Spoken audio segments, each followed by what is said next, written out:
Hello, everybody, and welcome to this first proper series discussion session where we are going to look through the Caraval Series books by Stephanie Garber. Now, what I'm going to do to make sure we do this series justice is record one video about each of the books in the trilogy. And for this video, I have put on the warm light, and I'm really enjoying that vibe. It's giving Jackanory. It's giving late night story time with Christy. So welcome to video one in my Caraval series discussion, focusing on the book Caraval. Now, for those of you who aren't aware, Caraval is Stephanie Garber's first book. As you can see by some of the stuff written on this cover, Stephanie Garber won awards for this as her debut novel. And I'm going to come out and say it. Rightly so. This is a damn good book. Now, I was only interested in this series and bought a box set of the 3 covers that all match this off of Amazon because Once Upon a Broken Heart was coming out. I bought the brand new Waterstones edition of Once Upon a Broken Heart, and I thought, hey, do you know what? I'm going to read the initial trilogy first, and I'm so glad I did. I don't know how anyone goes into reading Once Upon a Broken Heart, which is Stephanie's second series, without having read this one first. So it's no surprise that I'm going to tell you now. I consider this essential reading for going into Once Upon a Broken Heart. I did that. I'm super grateful for it. It's a good trilogy. I don't love it as much as I do Once Upon a Broken Heart, but my full evaluation of the two of them against each other will have to wait until the Once Upon a Broken Heart trilogy is finished, like this one is. I just figured that's worth me saying because I came into these books with an agenda and with a certain awareness that a character who you only meet in book 2, Jax, had his own upcoming series. So I read these incredibly fast and with a motive to start on Once Upon a Broken Heart as soon as I could. I wouldn't say that necessarily affected my enjoyment of these books too much. I'm a fast reader anyway, but I didn't want you thinking I had just randomly picked these up from a bookshop one day, enjoyed them as they were, and that the entire experience I had of these books happened in isolation. It's not the case at all. So let's discuss Caraval, what happens in this book, why I like it, and how it sets up the entire Caraval trilogy and the broader Garberverse, as I want to call it. The main character of this book is Scarlet. Her sister Donatella is the main character of book 2. I have to say, of the 2 sisters, Scarlet is by far my favourite. Her motivations from the start are pretty clear. She is about to be married off to a count that she has never met, only ever written letters to. And her father is an absolute POS. He is verbally and physically abusive. We do not like their dad, okay? Straight from the get-go, he is a bad man. Scarlet and Donatella live on this little island far away from everything else. You find out that there is this very large empire run by the Empress, and that since childhood, Scarlet has always dreamed of going to Legends Festival. And you're not going to believe what the festival's called. Scarlet has written year after year to the founder of this festival, Legend, asking for tickets and has never ever received any. Now that she's about to get married, she knows that this really is a pipe dream. She is never going to get that golden ticket to go to this magical mystery event that everyone says is the absolute best thing since sliced bread. Rumor is that Legend, who runs the festival, is truly magic. The whole festival is magic, and it is beyond your wildest dreams. Both of the girls have been told as children the myth of Legend, and that he was once a normal man who fell in love with a woman and wanted to impress her. So he went to a witch, asked for magic, and this magical troupe of entertainers, thinking that running the world's best kind of circus, the coolest event. It's more Cirque du Soleil than circus, if you catch my drift, would impress this woman, Annalise, so much that she would marry him. Unfortunately, that did not happen. and Annalise married someone else. So the girls have this big idea in their head of what Caraval must be like, and are at the point in their lives of accepting, hey, never going to get to go. Or at least that is true for Scarlett. Until, as she's been told that she's going to get married, Scarlett receives 3 tickets to go to Caraval. At the same time, she receives news from this count that he is more than happy upon the wedding to have both Scarlett and Donatella living with him. And she thinks, oh my goodness, I can't look this gift horse in the mouth. It's not only my chance to get off of this island and away from my evil dad, I can take Donatella with me too. I don't want to jeopardize things and risk them by actually going to Caraval. But unsurprisingly, Donatella is like, babe, it has been your live stream. It's been our live stream to go to Caraval. You can't turn down these tickets. Coincidentally, there is this very handsome man called Julian who has arrived on the island, and their dad thinks that Scarlett and Julian, they're doing stuff together. They're not, but he thinks there's something going on there. So he punishes Donatella instead of Scarlett, right? And it turns out that's like his major MO, because Scarlett, she's a strong woman, okay? She could probably take anything he threw at her, but she cannot stand Donatella getting hurt. He's actually killed other people in the past to punish Scarlett and keep her in line. And he always has that threat of like, I'll kill Donatella too if she doesn't obey. As I said, absolute POS. Literally, I could go on and on about Donatella and Scarlett's dad. Okay, I hate him. I hate him so much. He's evil. Evil man. Do not like him one bit. If he has 1,000 haters, I am one of them. If he has 100 haters, I am one of them. If he has 1 hater, it's me. And if he has no haters, I have died. You see how this video is going to be really long because I'm still basically at the intro. Once Donatella's been all abused, Scarlett is like, yeah, nah, it's not worth the risk. We're not going to Caraval. And she says to Julian, like, please, please, please, don't. I'll give you the tickets. Like, don't let Donatella convince you to go to this festival. Like, I have 3 tickets. I'd happily give you one of them, but just, you can't get me and Donatella involved. You can just hear me, but do not take Donatella, okay? Donatella is very persuasive, okay? She's that kind of gal. She always gets what she wants. And Scarlett is like, no, I have been invited. I have made the decision. Do not let us go. Do not let Donatella twist your arm and convince you to do stuff that I've told you I don't want you to do. When she goes to the boat to have this discussion, hand over the tickets, like, lay down the law, Donatella's already there. Like the absolute maverick little sister Donatella is. She knocks Scarlett out, and when Scarlett wakes up, they've left the island. But when Scarlett wakes up, Donatella is not there. And this is where stuff gets hella shady, okay? Donatella has disappeared. Apparently she's already on the mainland. And Julian's all like, we've got to go ashore, meet her, and find the festival. Okay? You know, she's on her own. She's obviously going to Caraval. We need to catch up. No explanation given as to why they have separated. So I'm already saying sus. It is sus.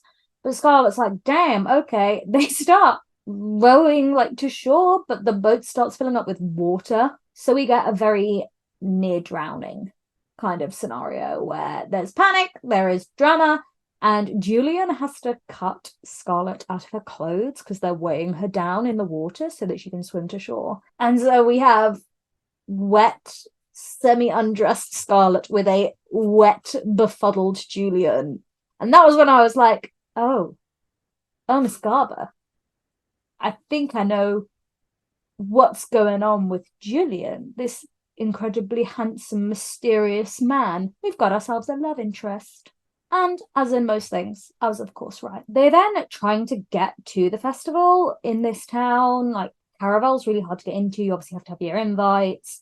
And Caraval itself just takes over this huge, massive area. And obviously then everything within it is magic. They're trying to get in. It's all very stressful. They end up going to this clock shop, which is hella trippy. Although it is very reminiscent of the oddities shop kind of vibe that we get in Once Upon a Broken Heart, which you may not have read yet, so ignore that random segue. A little factoid. It jumped out in my head, having read all of them by now. Scarlett's given the choice to like walk through one of these doors and use it as a portal, but Julian's like, do not do that. And so Scarlett's like, yeah, okay, I'm gonna listen to Julian. And then she goes to walk away. She sees Donatella through the portal. And so, we do get confirmation, hey, it looks like Donatella is at the festival, but too late really to do anything with that info.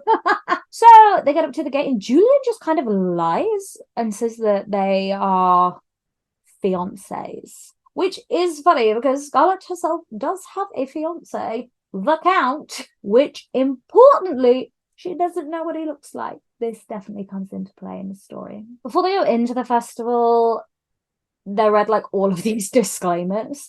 And the main thing is you've got to remember it's not real. It's all pretend when you're in there. The question is like, where is the line between real and pretend? That's a big theme in this story. If you can't trust what's going on around you, how can you trust the people around you? Who's lying? Who's not? Everyone is in it for themselves because the winner of whatever challenge is put down during the festival wins a wish from Legend himself. So it is hella cutthroat, okay? People are looking out for number one. Everyone wants this wish and they all have different reasons. But the deal is no one can be out in the daytime. So Julian and Scarlett have like a really short window of time to get indoors, but they managed to make their way to this hotel. Thankfully, there is a map inside of the book that shows a lot of the locations within the festival. Very much like Venice, most areas are water. I don't know how well the camera... If I hold it up, can you see the map? Yeah, here we go. Julian and Scarlett have to get to the Serpentine, which I think is this bit. I am currently looking backwards, so forgive me if I've pointed at the wrong thing. Thankfully, this map was like a godsend because they are going all over the place during this. They are everywhere, anywhere, all of the time kind of shebang. And they're staying in this hotel. Then there's a bit of kerfuffle around rooms, but Julian is like, I need you to convince everyone that we are legit fiancés and I'm gonna help you out. They room next to this guy Dante, who is like both very nice but also hella sus. And it's really funny to see Julian around other guys because let's just say he shares very early on that he's not like a massive fan of people flirting with Scarlett. When Scarlett's all like, why have you lied about us being fiancés? Julian's all like, look, what happens in the festival stays in the festival. I have played this game before. This becomes important later. Everyone's told that there is a mystery that they're going to have to solve during the festival. It may or may not already line with the mission Scarlett finds herself on, which I'm calling Mission Find My Stupid Sister. A funny little coinky-dink is that when they get to the tavern, the door shuts behind Scarlett. And no one's allowed out during the daytime. And so the innkeepers are like, we are not opening that door again. Yeah, man, Julian, he's missed his chance. And she's like, please let him in. And so she is the reason that Julian gets into the hotel and can basically partake in the rest of the festival. Because your gal's got game. But it also shows very early on that Scarlett's like a good one. I'm not going to say she's like a ride or die, but she's already started to see herself and Julian as a team. And she is a no person left behind kind of gal. Because she's the best. Her desire to team up with Julian does not, however, extend to sharing a bedroom, though, although Julian is, like, all for it. He starts stripping down and is like, let's go to bed, fake fiancé. She's like, how about no? Which I stand. She's still thinking, hey, I am engaged. This would not be appropriate. So she leaves the room and basically finds a room that Donatella's in and is like, let me in, but they won't open the door. So she sleeps out in the hallway outside of Donatella's room, but she can hear Donatella in that room with a man. The funny thing is that the info about Donatella's room is actually some kind of clue for the game. So you already cotton on to the fact, like, obviously, this is going to have something to do with Donatella. The game is actually having something to do with Donatella. Maybe it is just bigger than we initially think it's going to be. This guy, Dante, proves himself really decent. He sees Donatella asleep in the hallway and he's like, hey, why don't you sleep in my room instead of on the floor? I will sleep in my sister Valentina's room. Don't sleep on the floor. So you're like, Dante, he is pretty decent, but you're also aware of the fact that, why is anyone being nice during this game? Okay, what's in it for Dante? And to her credit, she's like, thanks, but no thanks. The reason at the moment is like, I've got this ruse going on with Julian. I'm pretending I am engaged. And obviously an engaged woman doesn't share rooms or sleep in the rooms of random men, which is funny because it means she's thinking about Julian and their situation in exactly the same way she's thinking of her actual relationship with the Count. Are lines going to get blurred? Maybe.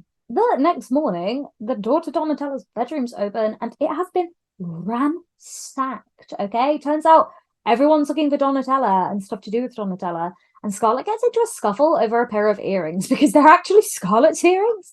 And someone's trying to nick her. And she's like, they're not Donatella's, they're mine.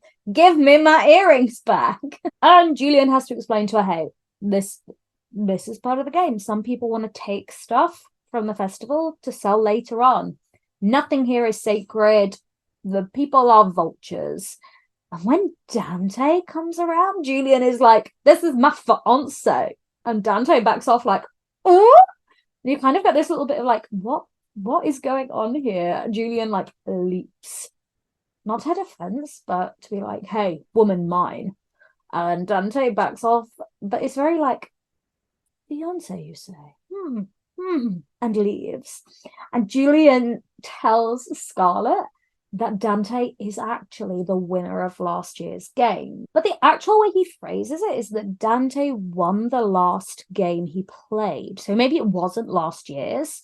But he says, Dante is trying to win the game, rewrite his life. Julian reminds her that because the first clue led them to Donatella's bedroom, that the second clue's probably there. So they find a card with a picture of a castle on it. Whilst they're there, Scarlet goes up to this fortune teller and the fortune teller says, hey, if you tell me a truth, I will tell you, I will answer a question for you. And the question she gets asked that she has to tell the truth about is, what does she think of Julian? And it's like, even the fortune teller's like, okay, you've chosen truth. What do you think of the attractive man who's with you at this festival? And it turns out Julian's not there, so it's not like he's going to overhear. And she's like, I think he is incredibly attractive, but I do not trust him. And so the fortune teller's like, hey, you've just told me two things. I'll answer two questions for you. And instead of asking about Donatella straight away, she's like, is this Count, who she's engaged to, a nice guy? And the fortune teller's like, he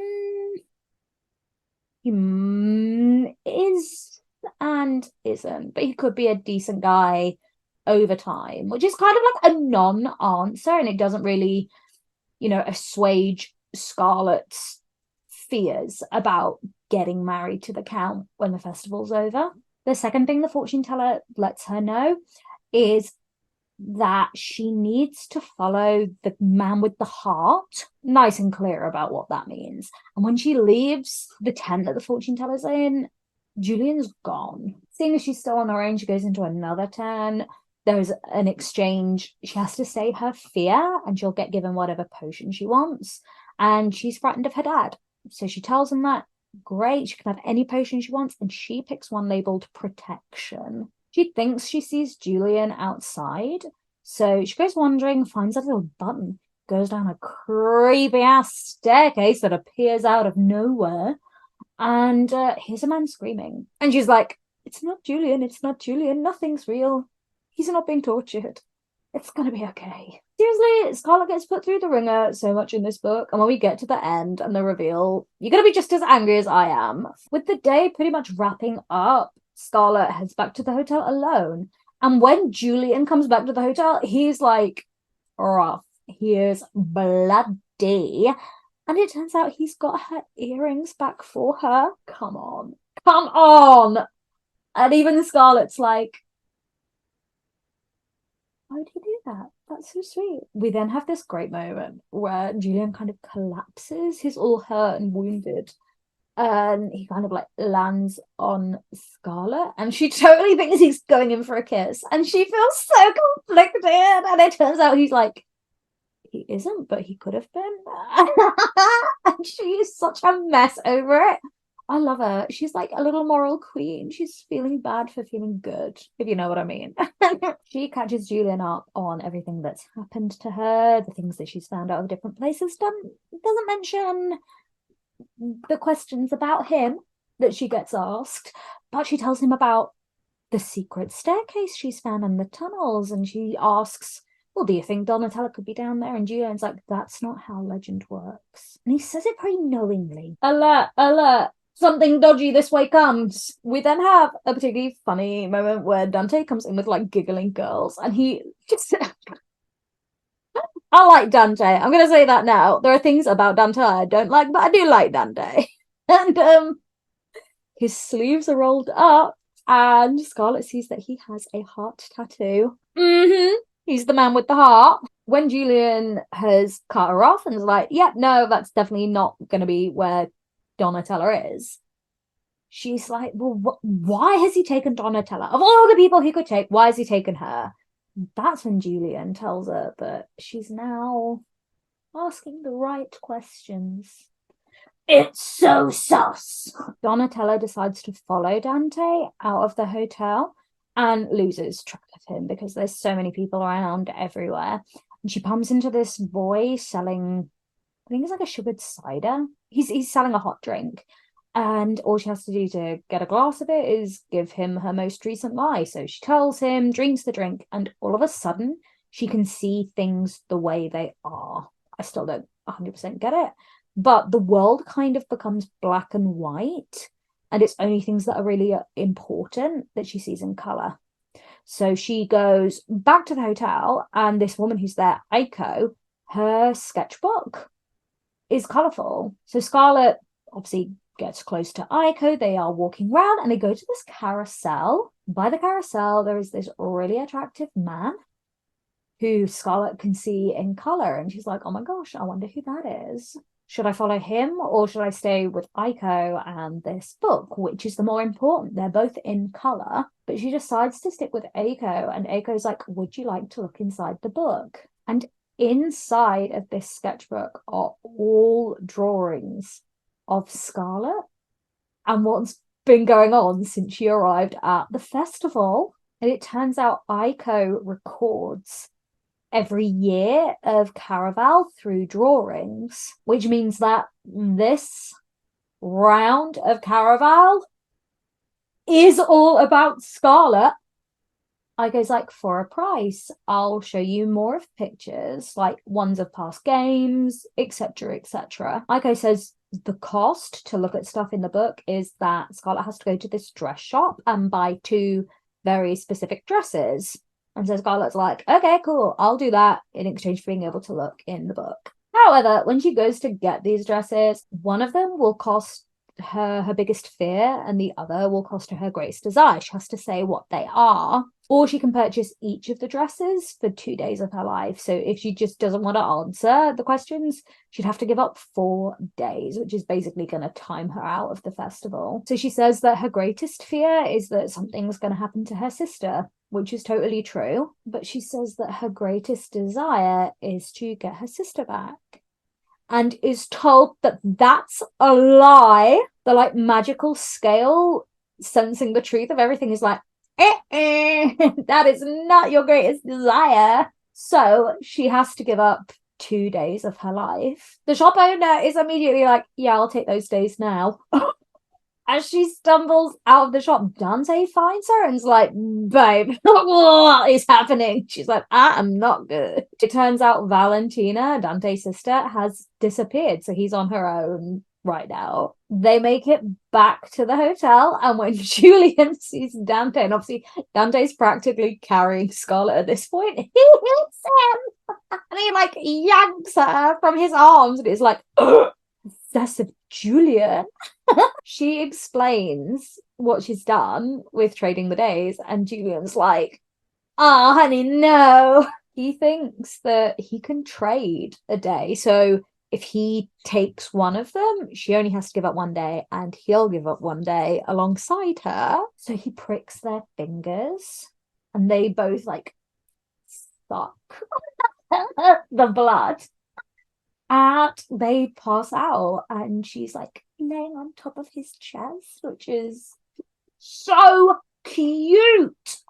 Whilst she's unconscious, she has a load of weird visions about Donatella, but the most disconcerting one is that she has this vision of her grandparents and her grandfather calling her grandmother Annalise, as in like the Annalise that Legend was in love with and wanted to be with, and became this magical entity leader of Caraval for the man Annalise left for her granddad. And she sees Dante, but then she also sees Legend's face, or yeah, she thinks she sees like Legend's face, but that's Julian.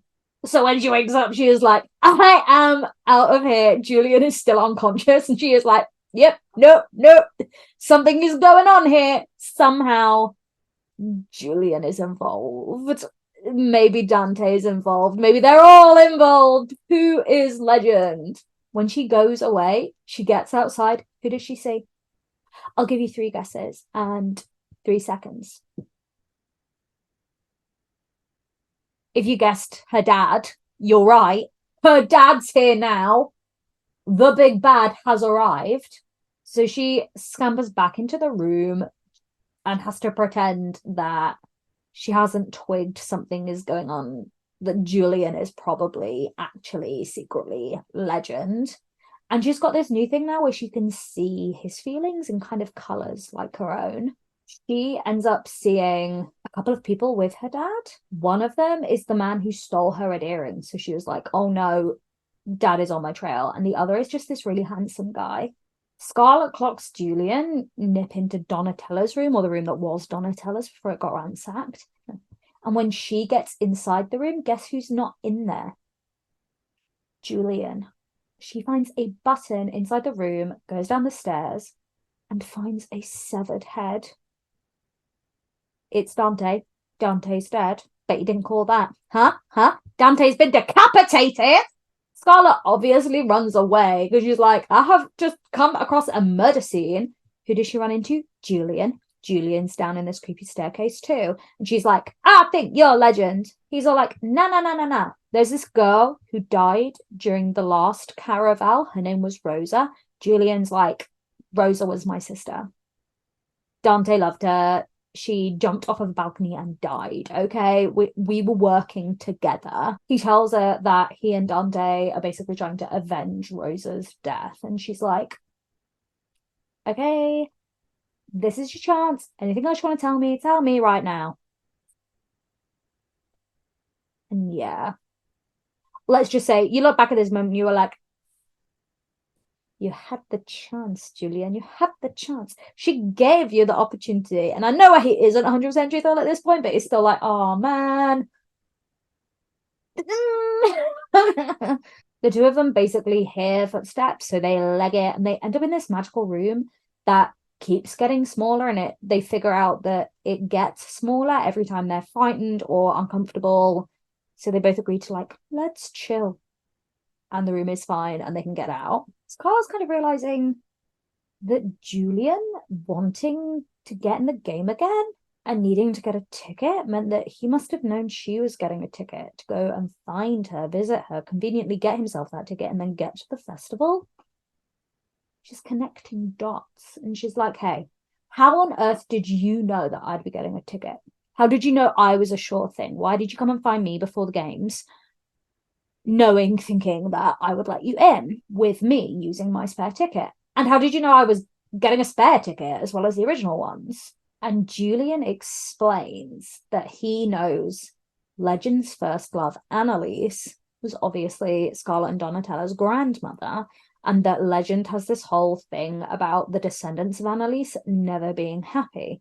And so he knew that the moment Scarlett got engaged to someone, Legend would want to mess it up. So he would finally send an invite to Scarlett and Donatella to come to Caraval, assuming that the Count would find out and not want to marry Scarlett anymore because she's gallivanted off to this other place to go to a festival instead of marrying him, which she wasn't going to do, okay? It's all Donatella's fault that she didn't just go through with the wedding. She was happy to do that. So if this is true, the plan works, but only because Donatella is the way that Donatella is, you know? And neither Julian or Legend or anyone else could have known that because Donatella and Scarlett have lived on, I think it's Teresa, their island, all their lives. They barely know anybody. So there's a lot of moving parts there, a lot of assumptions being made that we know weren't true, but have ended up being true because of other things, you know? Bit too convenient. And that's what I thought when I read this. I was like, that's either a lot of Deus Ex Machina going on, or it's a lie. Scarlett thinks that she can hear someone screaming and is like, oh my goodness, someone's hurting Donatella. Goes to run. Julian's like, nope, not her. Leave it be. And Scarlett's like, well, if you knew we were getting invited because Legend has this thing against our family, did you know that Donatella was going to be taken? And Julian kind of admits, well, I knew one of you was going to be taken. Like, most likely, as I guess, which, as you can imagine, does not reflect very positively on Julian, our potential love interest, with the ambiguous backstory and convoluted answers to questions. You remember the two dresses that Scarlett was made to order, give up her days for, etc.? Well, the second one arrives and it's basically a wedding dress. Oh, and the note on it is signed with a D and a top hat. There's also this like button-lined path to follow that goes to the dress shop, or is it the hat shop? Actually, it's the hat shop by the dress shop. I was right on both accounts. The question is this path to follow the final clue to winning the game, or is it a trap for Scarlett? Julian's like, this is too easy. And Scarlett's like, I agree, but I can't ignore it. I've got to follow the clue where it goes. There's a young man there wearing a top hat, and Scarlett thinks it's Legend, but it's like, yeah, no, this is not Legend. He also is the guy she saw earlier in colour when it was a choice between following the handsome stranger or staying with Igo in the book. He was that handsome stranger, back at it again. This guy kisses the back of Scarlett's hand, and Julian is like, ooh, man is like, back away from my fiance. And the guy's like, surprise! I'm the Count!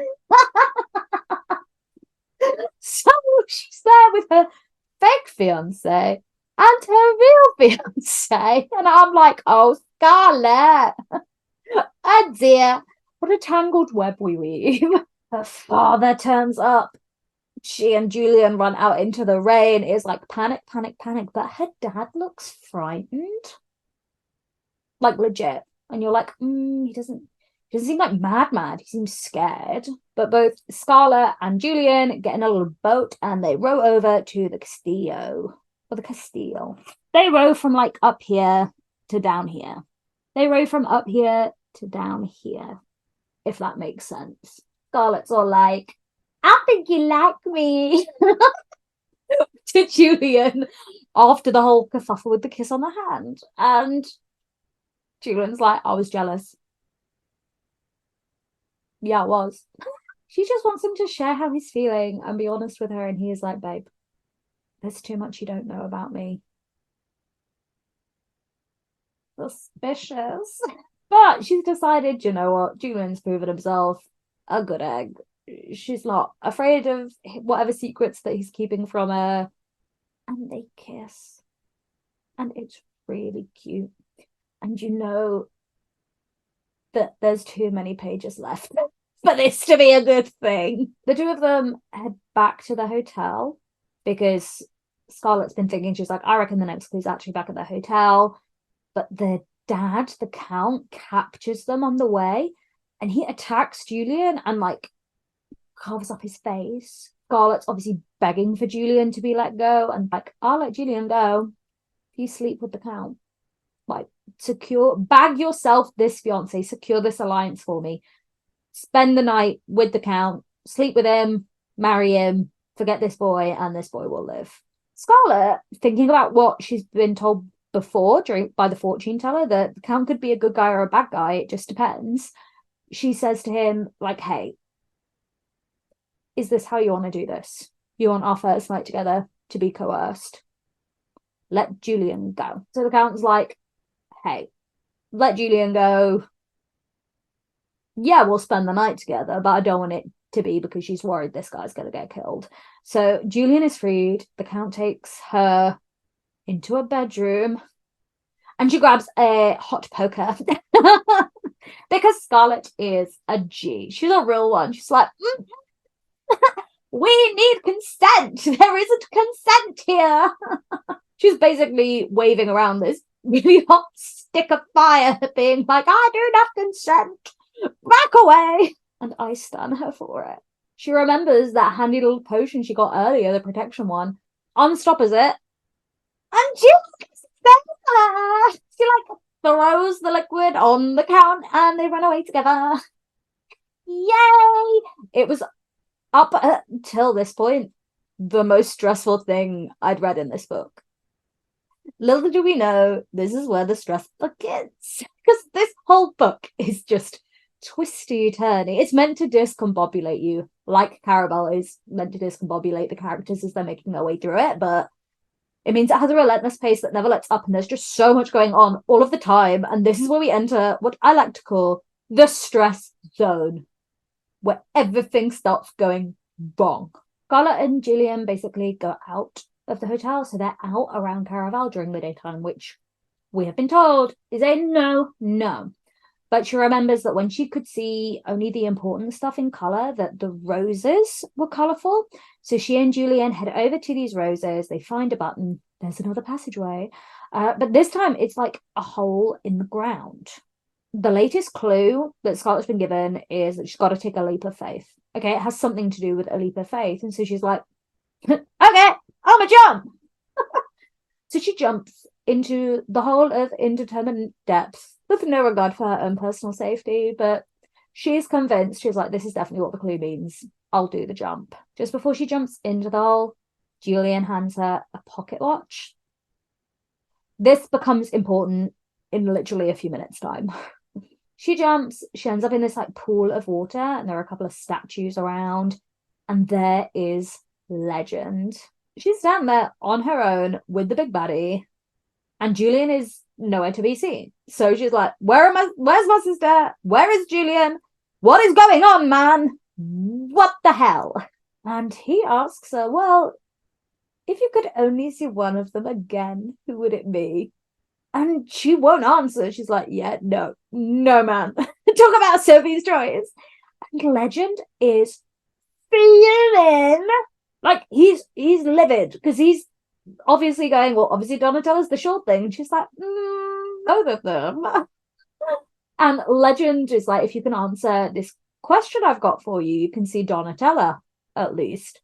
And he asks her, why do you think it is that Caraval only takes place at night? Why everyone has to stay in during the daytime? And she correctly says, well, because people do stuff in the nighttime they wouldn't do in the daytime. It's a naughty thing. It's a naughty festival. It's all about playing and mysteries and magic. So yeah, it's because at the nighttime people are more willing to believe in these fantasies. This is when Legend tells her, hey, it's not all a fantasy. The things that happen here are real. There is magic, but there are consequences. And this is when Julian appears. And Legend tells Scarlett. This is actually painful for me to recount because it was really painful to read. Legend's like, psych! Julian and Dante work for me. It is also important noting that you can't really see Legend's face. Like, Legend has this cool top hat on and stuff, but he is this mysterious figure, and that plays into the next book plus. Okay, no one really knows who Legend is, and Legend's all like, I just can't understand how you would know Julian for such a short amount of time and hold him of equal significance to Donatella. And he's betrayed you. And she immediately asks Julian, well, is anything you told me real? Is the Rosa story real about, her dying and her being your sister? And Julian tells her, well, the story of Rosa dying is true, but she's not my sister. I barely even know her. This is then the point, a few minutes after she's given it, where she gets out the pocket watch Julian's just given her. Legend clocks she's holding this watch as some kind of I must cling to this thing. He does care about me. Legend's like, what the hell is that? Takes the watch off of her, opens it up, and there is a message inside for her. It plays out loud like an audio recording, and it's basically Julian telling her, this isn't all a game to me. I care about you. And how do we respond to this?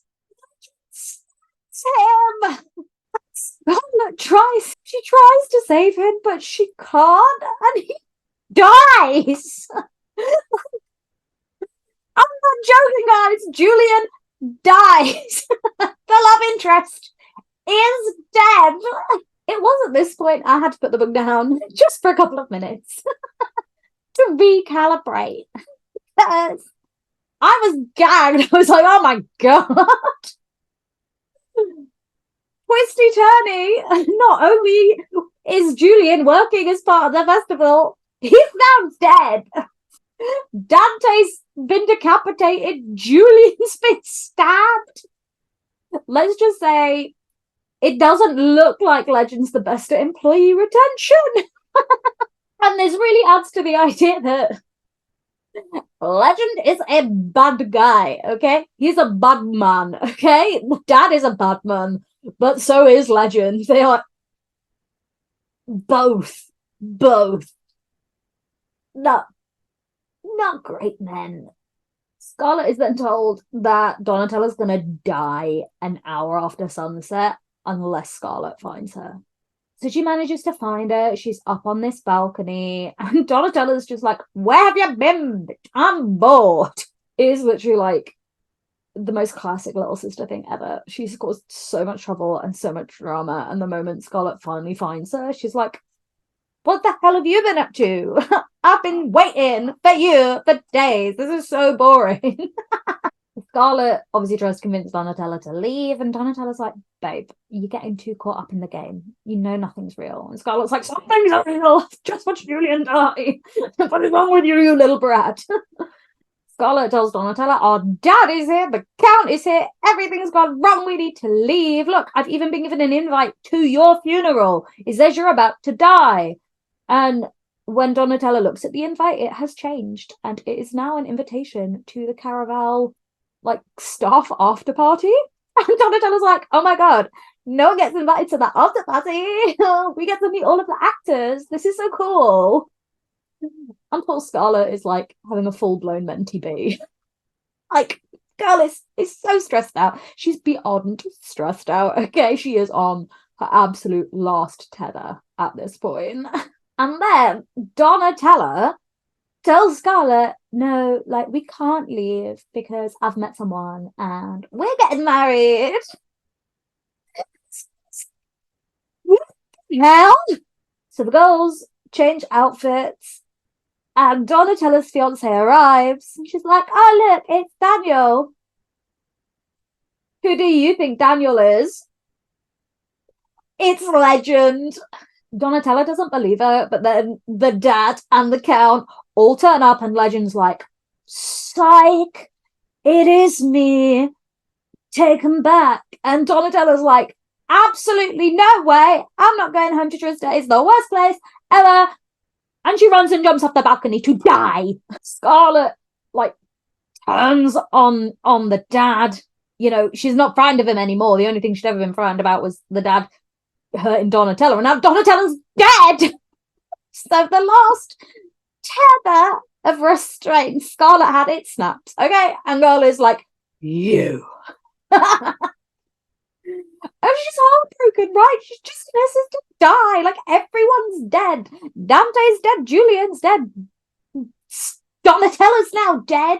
And so Scarlet's like, I am going to ruin you. You will never be able to live well again. You killed my friend Philippe. I'm going to tell everyone that you're a murderer because I've got proof that you killed my friend Philippe to punish me many, many years ago. You are a bad man, and I'm going to make sure everyone knows that you're a bad man because you have no power over me anymore now that my lovely sister Donatella is dead.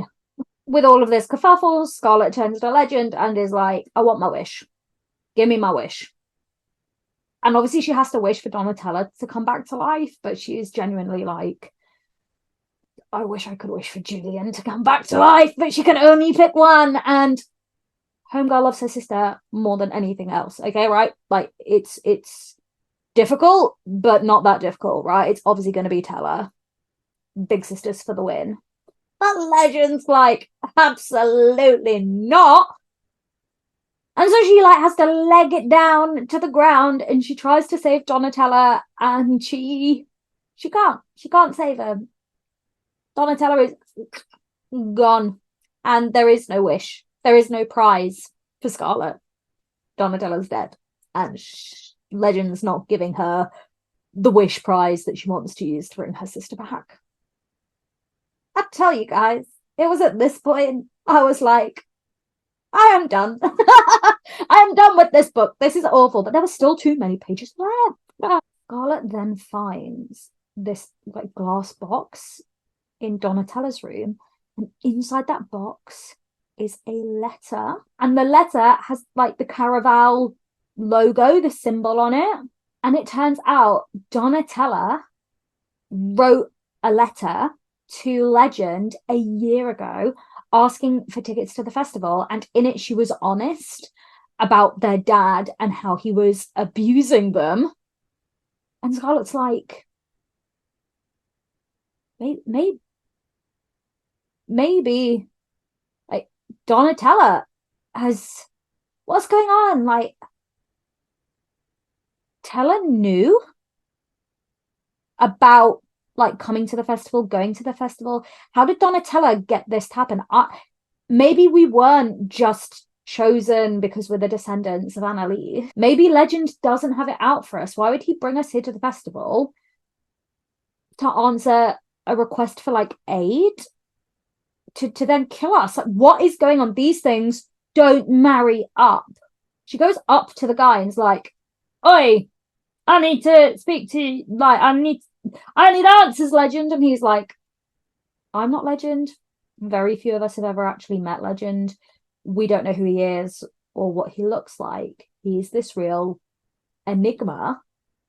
The guy has these letters that Donatella had been sending to Legend and vice versa. Like, it's been a whole year of the two of them corresponding, and apparently Donatella has caught Legend's attention through their correspondence, and Donatella has basically goaded Legend into being the hero he could be, to redeem himself after someone actually died at last year's festival.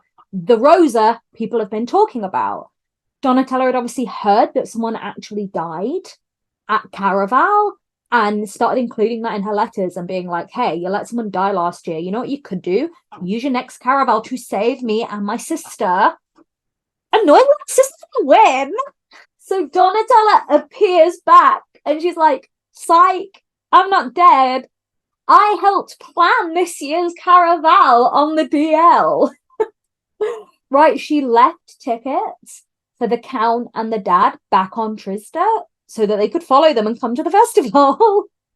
And Donatella made Legend promise that if Scarlet fell in love with anyone or was getting romantic with anyone during the festival, Legend would remove them from the equation, because Donatella didn't want to jeopardize Scarlet's chance of marrying the Count. So at this point, you're like, oh my gosh, did Legend get rid of Julian? Because Donatella was like, hey, look, if anyone's trying it on with my sister, get rid of them, okay? She is precious cargo.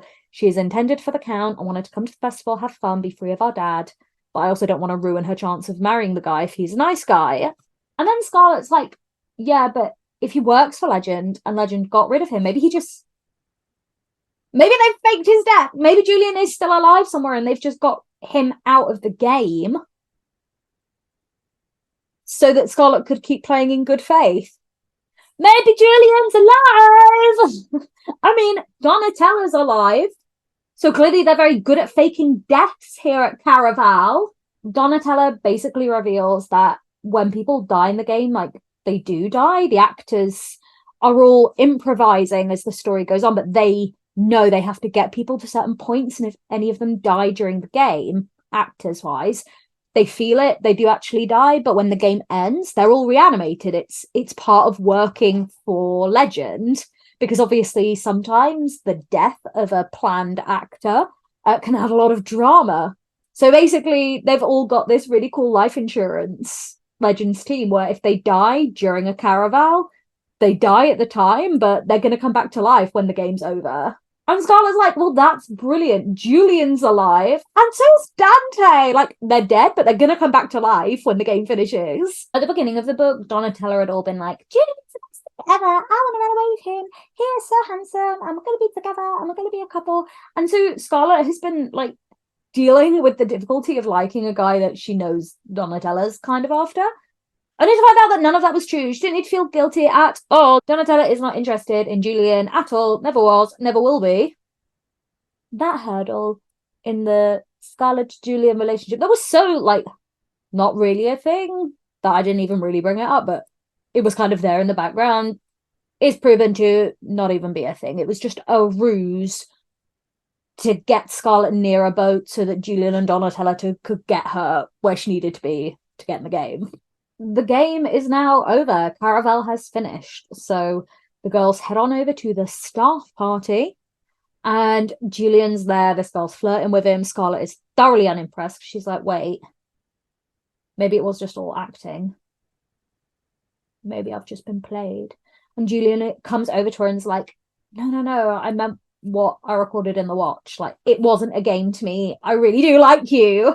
He's all like, look, we have to bring parts of ourselves into the role. It's all very immersive. I was being honest. I'm really, really into you. Let's not part ways. And while he doesn't necessarily say it, Scarlett figures out, well, Julian was given like a really prominent role. And from the visions she had, she's like, oh my goodness, Julian is the real brother of Legend. He's Legend's brother. So even though you don't know who Legend is, you know Julian is Legend's brother. He basically reveals that he was going to leave the troupe. He was going to sever ties, but came back and joined in this game because his brother had said, look, I've got a chance at redemption. You know, Donatella's messaging got through. The actual Legend wanted to do something good with this game, told his brother, and Julian thought, oh my goodness, there's a chance for Legend to maybe redeem himself and become a good guy. But Julian wasn't actually meant to come into the game. His job was to get Donatella there. He was meant to leave her after like the clock shop, like get her to the gates. She was meant to go through the portal and just join everyone else. But he decided, actually, no, don't go through the portal. We'll go in together, play the game as a team, because he wanted to spend more time with her. Oh, it's so cute. It's like he knew he wasn't meant to like her, but he couldn't help it. And then she felt like she shouldn't like him, and all the odds are against them, but they do like each other. And it isn't fake. They're real feelings. And while he's been resurrected successfully, Julian has this massive scar on his face. And it basically turns out that while they resurrect at the end of the game, if they sustain injuries, something like a scar, it's going to stay with them. So he's now permanently disfigured. And Scarlett's like, I don't care, I still think you're handsome. And they kiss. You're like, yes. Everything's turned out good. But just as the book ends, focus shifts to Donatella, who is drinking, having a good time, and someone drops a note in her pocket. And it says, you know, she did really well, that her mother would be proud of her, and that she now needs to fulfill her end of the bargain. And the book ends on that cliffhanger. So we finished this book with this round of Caraval finishing, right? It's all wrapped up. The girls have escaped the island. They are free of their father. The next book focus on Donatella, because now it's her turn to do a Caraval. Honestly, I loved this book. I think the introduction to the world of Caraval is great. What happens though is this is already complicated. It has taken me this long to tell you what happens in the book, to explain the basic premise of the world. Book 2 just expands upon so much of what is in this. Stephanie Garber really sets herself up with the premise of like twisty turny. You can't trust anything that goes on at or with the Caraval. You've built up Legend as this real tour de force. Like, it seems like their dad's the bad guy, but then in this, Legend becomes the bad guy, and then it ends on this kind of, well, he is a bad guy, but he's also helped them out. So is he a bad guy? You know, if he's mean and horrible to everybody, including Julian, his real brother, why would he be nice and help Donatella out and organize this game with her? So many unanswered questions, and so much more going on with the world. You have to remember, because the girls have been on this island, they've got a limited exposure to what's going on. We have been eased in. Not that you would believe that, because it is so bonkers, but in actuality, all they've done is leave their little island and go to the current location Caraval is in. We've seen nothing else of the world, and there's way more at play. And you've also got the question of, well, how did Legend get this magic? What happened with this witch? Are there other people with powers? And book 2 introduces a way more complex world. Like, the next Caraval takes place in this massive capital city, and the third book just goes bonkers, right? It gets even more. It's so good. I'm so excited to talk about book 2 with you all. But this is a brilliant start to a brilliant series. Stephanie Garber deserved any and all awards that she won for this. It is as if the Night Circus was less about aesthetics and more about like absolutely phenomenal plot twists. There are some times in this where even I, an experienced reader, struggle to not be bamboozled by what's going on. And I'd like to be like, oh, they don't really serve much purpose. They're just there to confuse you. But the drama that all of the twists and the confusion add, I'm going to say they're necessary. They are necessary. They are what make this book as good as it is. Does some of this stuff seem like it comes out of left field? Yes. But on rereading, the groundwork is there for everything. That constant message of like, you don't know what's real yet. You never know what's real. Anyone could be anything kind of jam is brilliant. And it is all building up. And it is all building up to Legend, his motivations. Who is he? What does he want? Why is he doing what he does in these books? And everything to do with Scarlet is amazing. I love her as a character. I think she's brilliant. She is kind and thoughtful. And she's a really great big sister. That never changes, you know. As much as she meets Julian, he's the love of her life. He's amazing. She's a ride or die for her sister. And I respect that. Book 2 is obviously all going to be about Donatella, and I'm excited to make that video. Legend is next. So if you want to hear my rundown of the next book, I will consolidate my big thoughts and commentary on themes of the series until the very, very end of finale. If you will, the finale of finale. Just because I know these videos are really, really long, and I want you to watch the next ones. But overall, guys, this is very successful. This is a brilliant, brilliant book, and it's the start of a very good series. You know, just because I like Once Upon a Broken Heart better than these doesn't mean that these aren't good. It's just that Once Upon a Broken Heart is transcendent. It is truly magnificent. And book 2, we meet Jax. So make sure to like this video, subscribe to my channel, and I will see you for the next episode of this series of discussion of the Caraval Trilogy. I'll see you later, alligators. Bye.